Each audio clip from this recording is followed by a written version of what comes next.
Θέλω να καλωσορίσω την Νατάσα Χριστοδούλου. Η Νατάσα Χριστοδούλου είναι δημιουργός κοσμημάτων. Είναι εδώ στην παρέα μας. Καλημέρα, Νατάσα μου. Ευχαριστώ για την πρόσκληση στην εκπομπή σας.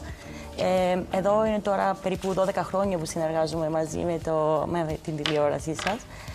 Και χαίρομαι πάλι που είμαι εδώ κοντά σας. Λοιπόν, Νατάσα μου, επιλέκτηκες και έλαβες μέρος στο Μιλάνο Fashion Week.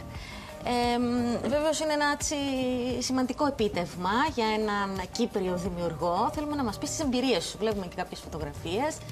Λοιπόν, πώς έγινε αυτό, πώς εξελίχθηκε, πήγες στο Μιλάνο, πώς το βίωσες? Ήταν κάτι το υπέροχο πραγματικά. Να πούμε ότι εγώ από την ηλικία 17 χρόνων διέμενα στο Μιλάνο και όπου σπούδασα και εργαζόμουν για διάφορους μεγάλους σχεδιαστές.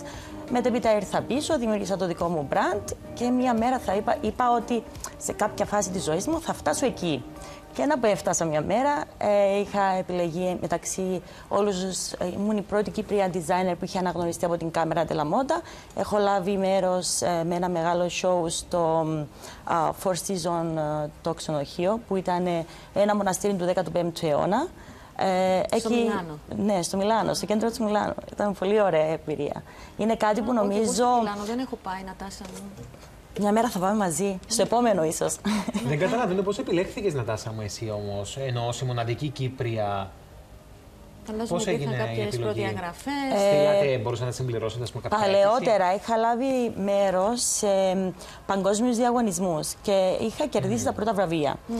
Μέσα από αυτόν κάποιοι στυλίστες, designer, talent, έκαναν catch-up το brand, επικοινώνησαν μαζί μου, είπαν κοιτάξτε να δείτε, υπάρχει αυτή η μεγάλη παραγωγή, είναι στο Four Seasons, είναι κάποιοι designer οι οποίοι θα λάβουν μέρος. Η παραγωγή ερχόταν από την Αμερική και από το Παρίσι σε συνεργασία μαζί με την Ιταλία.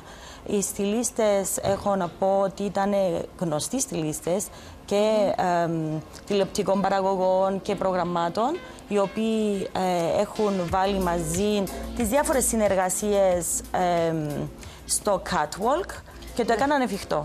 Νατάσα μου, υπήρχε κάποιο συγκεκριμένο θέμα στη δημιουργία των Λοιπόν, η συλλογή μου είναι βασισμένη, ίσως όπως βλέπετε και εδώ από πάνω, από την Ασία, τους ράγους και τις δυναστείες τους.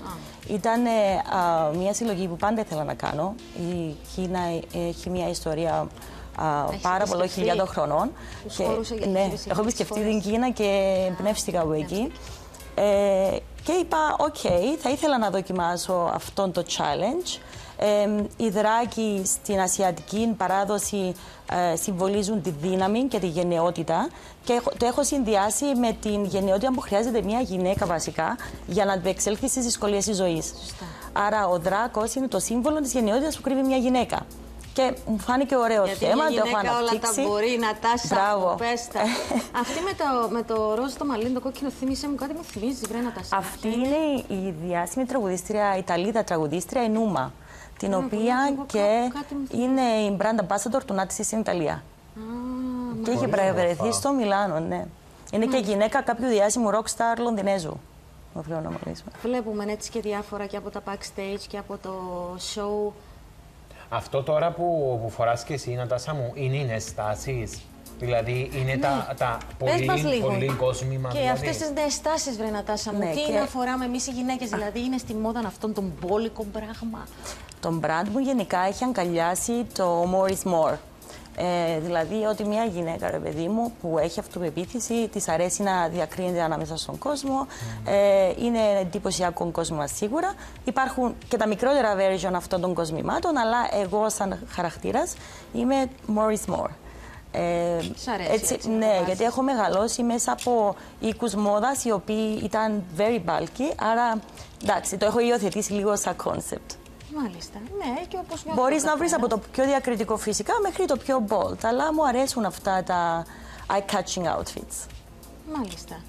Λοιπόν, εσύ έχεις πάρει μέρος και σε άλλες διεθνείς διοργανώσεις, έτσι δεν είναι, Νατάσα μου? Βεβαίως. Είχα κάνει και παλαιότερα επιδείξεις μόδας στα Spanish Steps στη Ρώμη. Ναι. Είχα κάνει και στην Κύπρο φυσικά ένα θεσμό που κάνουμε κάθε χρόνο για να βοηθήσουμε τις φτωχές οικογένειες του Στροβόλου.